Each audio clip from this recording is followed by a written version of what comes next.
Selamat datang di Beetle Channel, semoga kita bahagia. Jangan lupa subscribe, like, komen dan share agar channel ini semakin berkembang. Terima kasih. Novel Gunho Gu Story. Ya Pak, asisten manajer bergerak cepat di antara 20 pekerja untuk mengambil pesanan makan siang mereka. Tuan Park, saya akan pesan jajangmyeon. Gunho berteriak kepada asisten manajer, apakah Anda makan siang bersama kami di sini, Tuan? Tentu saja. Gunho duduk bersama karyawannya, bersama dengan pengemudi truk dan menikmati jajangmyeonnya. Ketika para pekerja hampir menyelesaikan makan siangnya, asisten manajer membagikan kopi dalam cangkir kertas kepada semua orang di sana. Kopi-kopi itu berasal dari mesin penjual otomatis di kantor kontainer. Asisten manajer tampaknya merasa baik dan bersemangat karena dia baru saja dipromosikan ke posisinya saat ini. Dia 3 tahun lebih muda dari Gunho, dan Gunho terkadang memperlakukan asisten manajer dengan cara yang informal dan nyaman. Pak, kenapa Anda tidak kembali ke kantor Anda dan istirahat? Tempat kerja terlalu berisik dan belum terlalu terorganisir.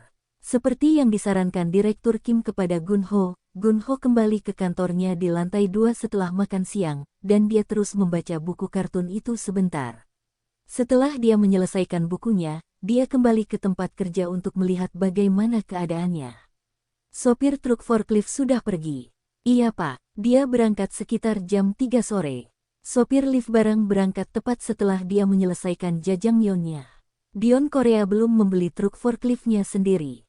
Jika mereka harus membelinya, truk forklift seberat 5 ton harusnya cukup besar untuk menampung bahan mentah mereka. Kali ini, mereka menyewa truk forklift berukuran besar seberat 30 ton untuk memindahkan mesin yang mereka terima dari Dion Amerika. Saat Gunho melihat sekeliling, dia melihat Jong Suk yang sedang istirahat. Dia sedang memegang secangkir kertas kopi dan dia sedang merokok sambil berdiri di dekat pagar. Direktur Park, Anda melakukan pekerjaan dengan baik hari ini. Itu bagian dari pekerjaanku. Apakah kamu akan kembali ke sini untuk bekerja besok? Direktur Kim memintaku untuk datang ke sini besok. Namun orang-orang di pabrik kami di kota Jiksan tidak akan menyukainya.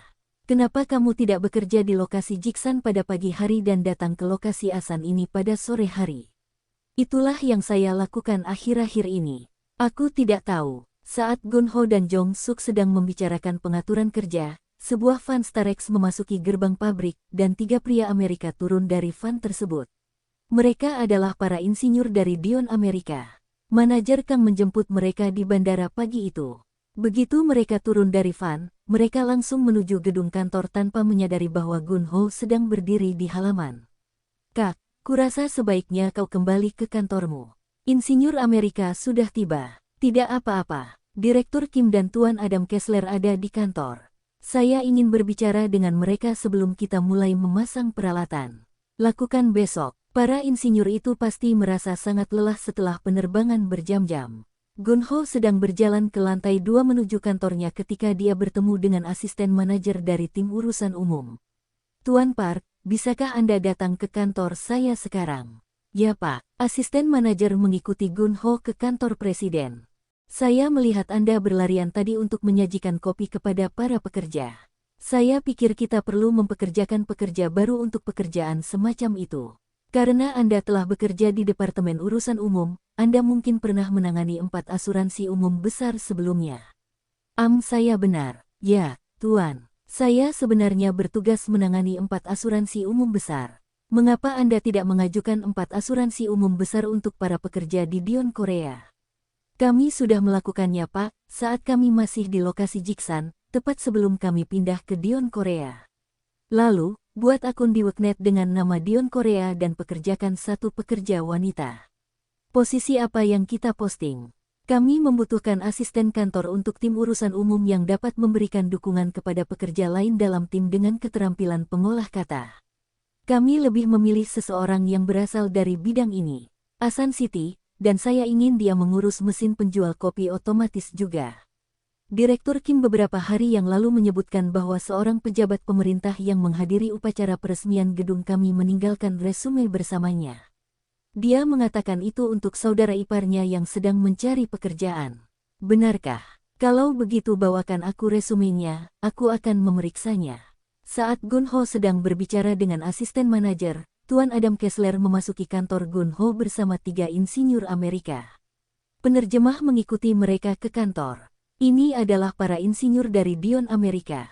Mereka akan bekerja bersama kami selama 3 bulan ke depan. Senang berkenalan dengan Anda. Gun-ho berdiri dari tempat duduknya dan menawarkan tangannya kepada masing-masing insinyur untuk berjabat tangan.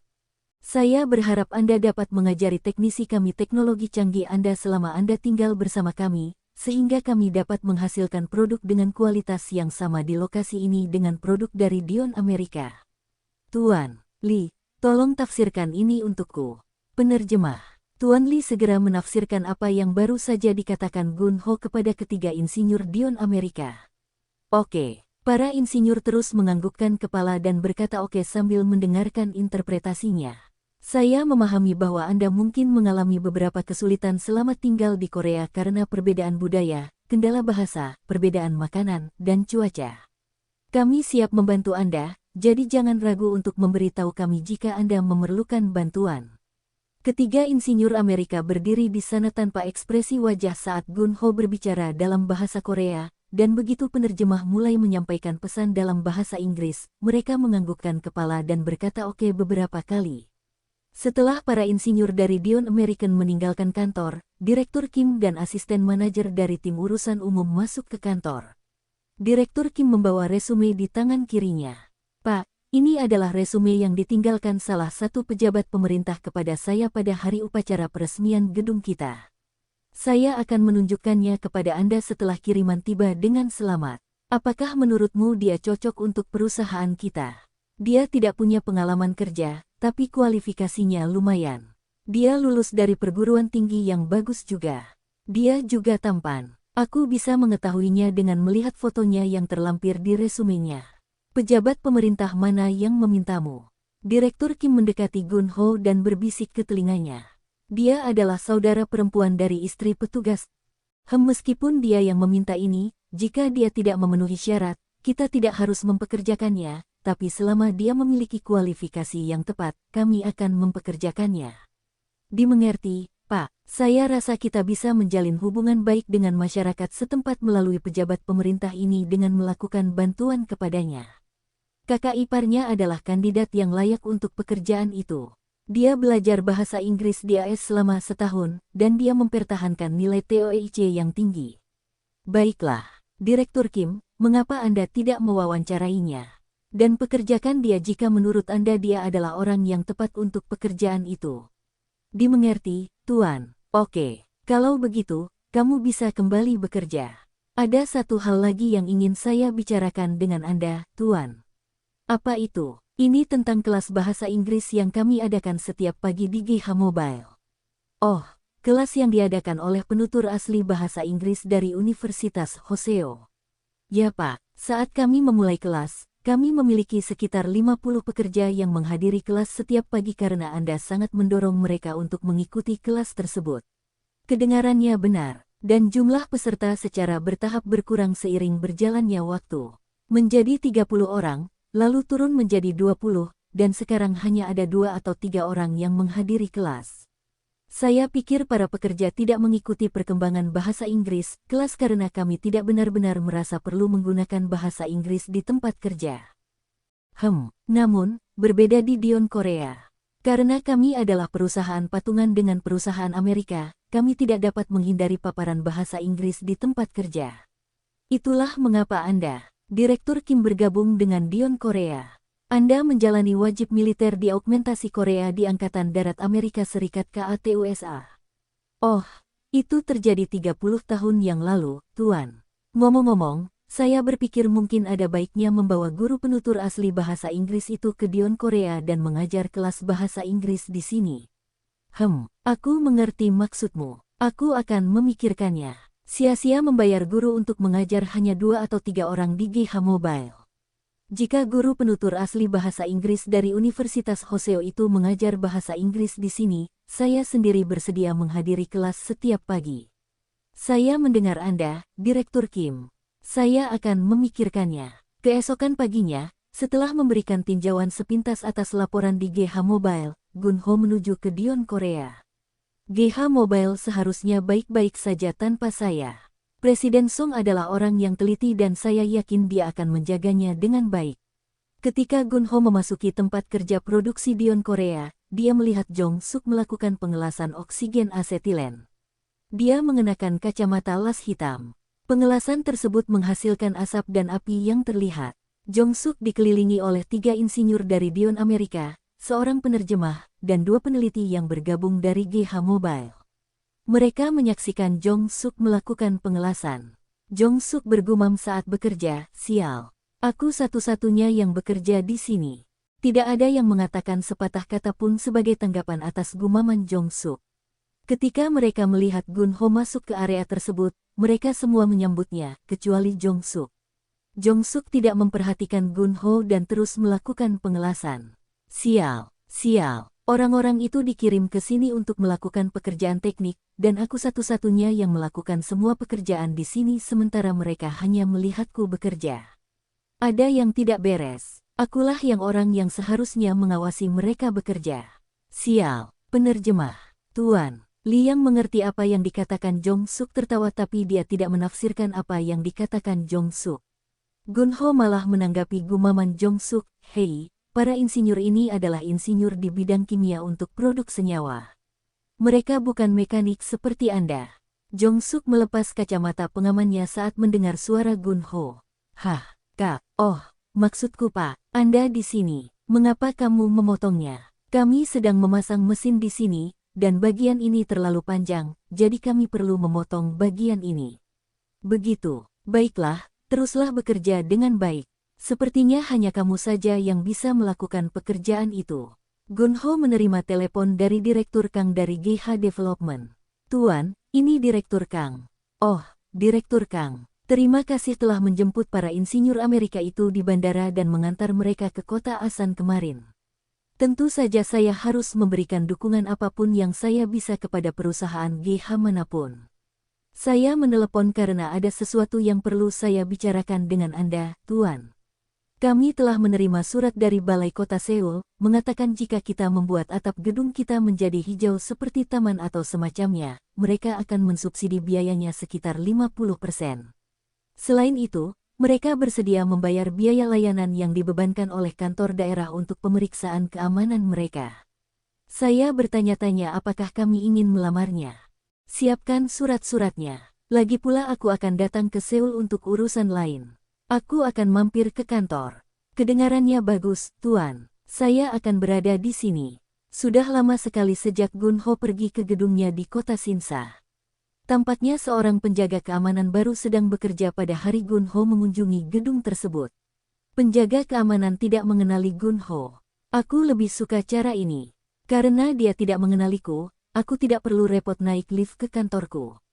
Gun-ho menuju ke kantornya di lantai 18. Saat dia membuka pintu, semua pekerja di kantor terkejut dan segera berdiri dari tempat duduknya. Saat memasuki kantornya, beberapa slip transfer dana sudah bertumpuk di mejanya menunggu untuk diperiksa dan ditandatangani. Gun-ho menghabiskan sekitar 1 jam untuk meninjau dan menandatangani surat-surat tersebut. "Direktur Kang, tolong bawakan saya surat yang Anda terima dari Balai Kota beberapa hari yang lalu." Direktur Kang membawa surat itu ke Gun-ho. Apakah perlu membangun taman di rooftop kita? Nah, para penyewa gedung kita pasti akan menyukainya.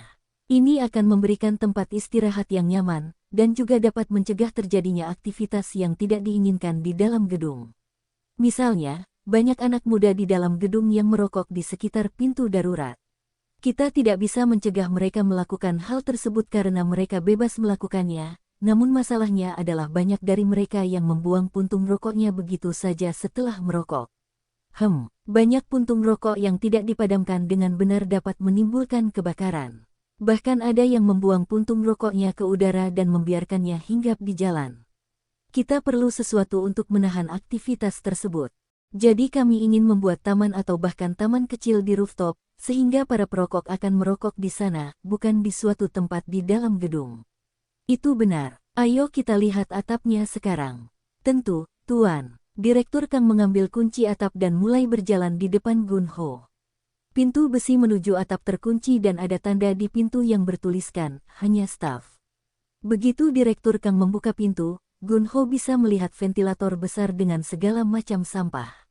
Sebagian besar merupakan sisa-sisa renovasi bangunan, seperti potongan kayu dan styrofoam. Saya pikir kita bisa menaikkan ventilator dan sistem tenaga, untuk mengamankan lebih banyak ruang untuk proyek taman. Salah satu manajer proyek dari sebuah perusahaan konstruksi berkunjung ke sini beberapa hari yang lalu, dan dia mengatakan kita bisa memiliki sekitar 150 piung besar parkirlah di sini tanpa melepaskan ventilator dan sistem tenaganya. 150 piung kami bahkan dapat membangun ruang kecil untuk bisnis di sini seperti berukuran 30 piung dan menyewakannya untuk bisnis bar kecil atau semacamnya. Kami masih dapat memiliki taman berukuran 120 piung. Apakah kita mendapatkan penawaran harga untuk pekerjaan itu? Membuat atap bangunan menjadi hijau biasanya memakan biaya 500.000 hingga 600.000 won per piung. Jika kita ingin membuatnya lebih mewah dengan pohon yang bagus atau dengan meninggikan tembok untuk menghalangi angin kencang, maka biayanya akan lebih mahal. Kalau begitu, katakanlah dibutuhkan biaya 100 juta won untuk membuat atap hijau yang kita inginkan, maka kota Seoul akan mensubsidi 50 juta won karena itu adalah 50% dari pengeluaran kita, bukan? Benar, subsidinya termasuk biaya pemeriksaan keselamatan dan biaya kedap air. Kita masih harus mengeluarkan setengah dari harga pembangunannya. Saya pikir membangun ruang kecil di atap untuk bar kecil dan menyewakannya adalah ide yang bagus. Setelah sekitar 3 tahun menyewanya, saya yakin kami akan dapat memulihkan biaya seluruh pembangunan atap. Berapa luas lantai di sini? 270 piung, Pak. Dan rasio bangunan terhadap tanah yang berlaku untuk bangunan kami adalah 80%. Begitu. Aku akan memeriksanya. Gunho makan siang dengan Direktur Kang di sebuah restoran dekat Jalan Garosugil hari itu, dan dia kembali ke kota Asan. Gunho pergi ke perusahaan patungan di kota Asan untuk melihat bagaimana keadaan di sana. Semua mesin dan peralatan telah dipasang, dan Direktur Park menghubungkan daya dan sistem pendingin ke mesin tersebut. Manajer produksi berdiri dan menyapa Gunho ketika dia melihat Gunho masuk ke bidang produksi. Mesin-mesinnya sepertinya sudah siap. Kami akan menguji seluruh lini produksi besok. Saya tahu kami sudah menerima bahan mentahnya. Bagaimana dengan bahan kimianya? Apakah sudah siap? Ya, Pak. Sekarang kami punya 50 bahan kimia berbeda di gudang kami. Setelah para insinyur Amerika dari Dion Amerika mulai mengerjakan kompleks tersebut, Anda harus memperhatikan mereka dengan cermat. Itulah kunci bisnis kami. Saya akan mengingatnya, Tuan. Terutama, pastikan Anda memperhatikan rasio senyawanya.